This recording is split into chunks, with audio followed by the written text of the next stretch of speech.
Weekend special biryanis ఫిబ్రవరి 6, 7, 8 తేదీలలో 1+1 biryani offer. 9 రకాల బిర్యానీ థాలీ 399 రూపాయలచే. ఉదయం 11 గంటల నుండి మధ్యాహ్నం 3 గంటల వరకు.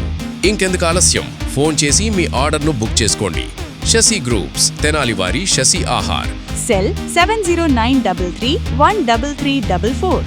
ఫ్రీ డోర్ డెలివరీ సౌకర్యం కలదు. ఆంధ్ర పారిస్ తెనాలిలో అధునాతన హంగులతో మీకు స్వాగతం పలుకుతోంది ఈ కన్వెన్షన్. వెడ్డింగ్స్, రిసెప్షన్స్, ఎంగేజ్మెంట్స్, కాన్ఫరెన్స్లు, సెమినార్స్ మరియు అన్ని రకాల ఫంక్షన్లకు అనువైన వేదిక. ఈ convention function hall AC, RTC bus stand out gate ఎదురు, తెనాలి. Cell number 7288856666.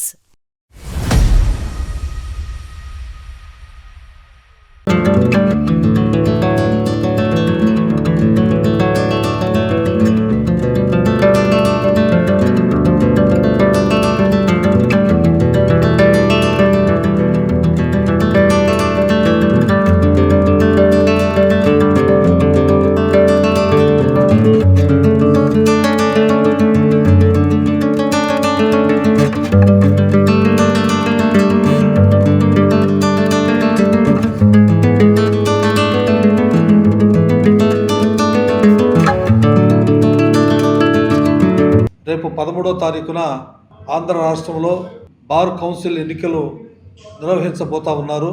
ఆ ఎన్నికల్లో బలహీన బడుగు వర్గాలకు చెందిన వారిని అత్యధిక మెజార్టీతో గెలిపించాలని, మనకి స్వతంత్రం వచ్చిన తర్వాత కూడా న్యాయ వృత్తిలో అనేక అన్యాయాలు, అవమానాలు జరుగుతున్నటువంటి నేపథ్యంలో సరైనటువంటి న్యాయమూర్తులు కూడా బీసీలకి సముచితమైనటువంటి స్థానాన్ని కూడా న్యాయం జరగట్లేదు. బీసీ న్యాయవాదులందరూ కూడా మనసా వాచా కర్మణ చిత్తశుద్ధితో ఈ రోజున మేము సంక్షేమ సంఘం తరపున బలహీన వర్గాలకు చెందిన వారందరూ కూడా కౌన్సిల్లో అత్యధికంగా గెలిపించాలని చెప్పని ఎందుకు మేము కోరుకుంటున్నామంటే,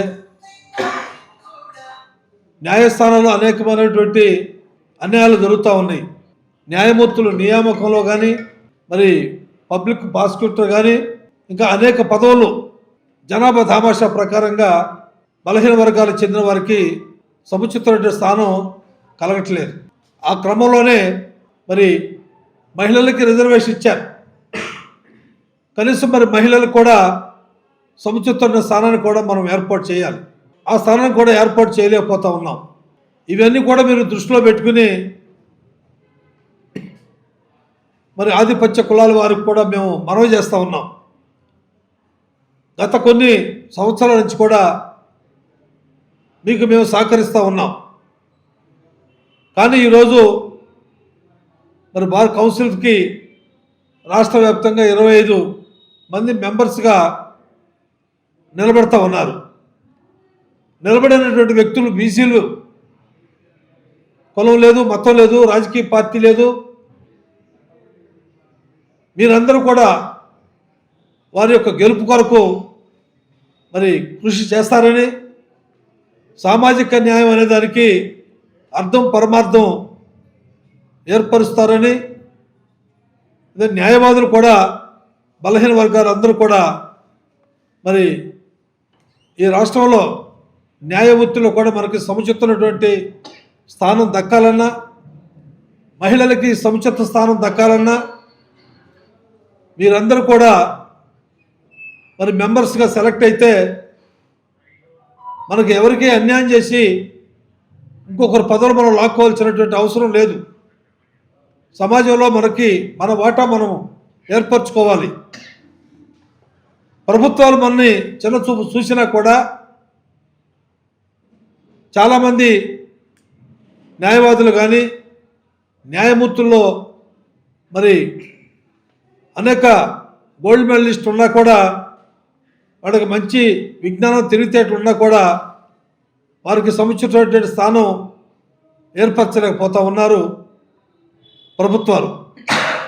అదేవిధంగా ఈ రోజున మనం జరిగే ఎన్నికల్ని ప్రతిష్టాత్మకంగా తీసుకుని బలహీన వర్గాలకు చెందినటువంటి అభ్యర్థుల్ని విజయం చేకూర్చాలని సంక్షేమ సంఘం తరపున మరి అటు ఆధిపత్య కులాల్లో ఉన్నటువంటి వారికి కానీ, అటు ఎస్సీ ఎస్టీలకు కానీ, మైనార్టీ వర్గాలు కానీ అందరూ కూడా మన జనాభా దామాషా ప్రకారంగా కౌన్సిల్లో మనకి సముచితమైన స్థానాన్ని ఏర్పాటు చేయాలని చెప్పని మరి బలహీన వర్గాలకు చెందినటువంటి న్యాయవాదులకి, ఆధిపత్య కులాలకు చెందినటువంటి న్యాయవాదులకి మీ అందరికీ కూడా సంక్షేమ సంఘం తరపున చేతులెత్తి నమస్కరించి బలహీన బడుగు వర్గాల మెంబర్స్ విజయం కోసం మాతో కూడా మీరు సహకరించాలని కోరుకుంటున్నాను. తెనాలి నియోజకవర్గంలో మా రాష్ట్ర అధ్యక్షుడు కేశవ శంకర్రావు గారి నాయకత్వ ఆధ్వర్యంలో బీసీల వాదన అంటే జ్యుడిషియల్గా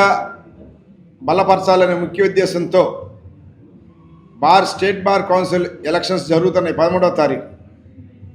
దాదాపు సుప్రీంకోర్టులో కానీ, హైకోర్టులో కానీ, జిల్లా కోర్టులో కానీ, సబార్డినేట్ కోర్టులో కానీ ఏ కోర్టుల్లో కూడా రాజ్యాంగం దాదాపు స్వతంత్రం వచ్చిన తర్వాత 76 సంవత్సరాలకు కూడా బీసీలు 33% ఎక్కడా దామాషాలే లేరు.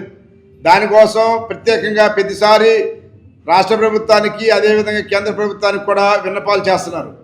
అక్కడా లేదు. ఇక్కడ మనం బీసీలు అయిన బార్ అసోసియేషన్ ఎలక్షన్ జరిగే దాంట్లో 25 మెంబర్స్ స్టేట్ బార్ కౌన్సిల్లో ఉంటున్నారు.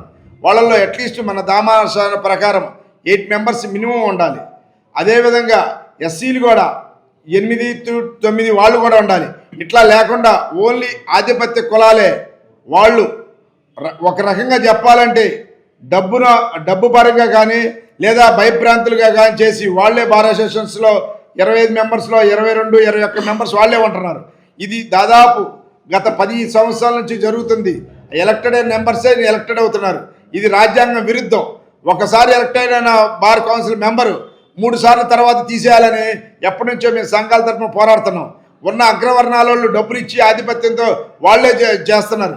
ఇది దాదాపు ప్రతి బీసీ అడ్వకేట్ మనోబాధగా నేను తెలియజేస్తున్నాను. నేను ఒక న్యాయవాది కాబట్టి ఇట్లా జరగకుండా ఉండాలంటే బీసీలు అందరూ ఐక్యతంగా ఏర్పడి, ఎస్సీలు కూడా ఐక్యతంగా ఏర్పడి వారి వర్గాలను బార్ కౌన్సిల్లోకి ఆధిపత్యంతో గెలిపిస్తే వాళ్ళు వెళ్ళి మన స్టేట్ రిప్రజెంటేటివ్గా గవర్నమెంట్ ఆఫ్ ఆంధ్రప్రదేశ్కి అదేవిధంగా గవర్నమెంట్ ఆఫ్ ఇండియాకి కూడా రిప్రజెంటేషన్ చేస్తారని, ఆ చేయటం వలన కేసుల్లో మనకి చాలా అభివృద్ధి చెందుతాయి. దాదాపు కోర్టులో వచ్చే 100 కేసుల్లో బలహీన వర్గాలలో 70% ఉంటాయి ఎస్సీ ఎస్టీ బీసీలు. వీటిల్లో న్యాయం జరగట్లేదు. అది జడ్జీలుగా కూడా అగ్రవర్ణాలే ఉంటున్నారు, బీసీలు ఎవరు ఉండట్లేదు.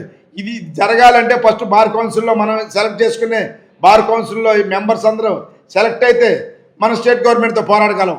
ఇట్లా ఉన్నంత వరకు బీసీలందరూ ఏకీకృతం అయ్యి బీసీల అభివృద్ధి గెలుపుకు చేయాలని, బీసీలందరూ మన ఒక కులాల్లో 139 కులాల్లో బీసీలు నిలబడ్డా ఫస్ట్ ప్రధాన ఓటు ఎవరి అభ్యర్థి అయినా బీసీకి వేయాల్సిందిగా బీసీ న్యాయవాదులందరికీ నేను చేయి విన్నపం.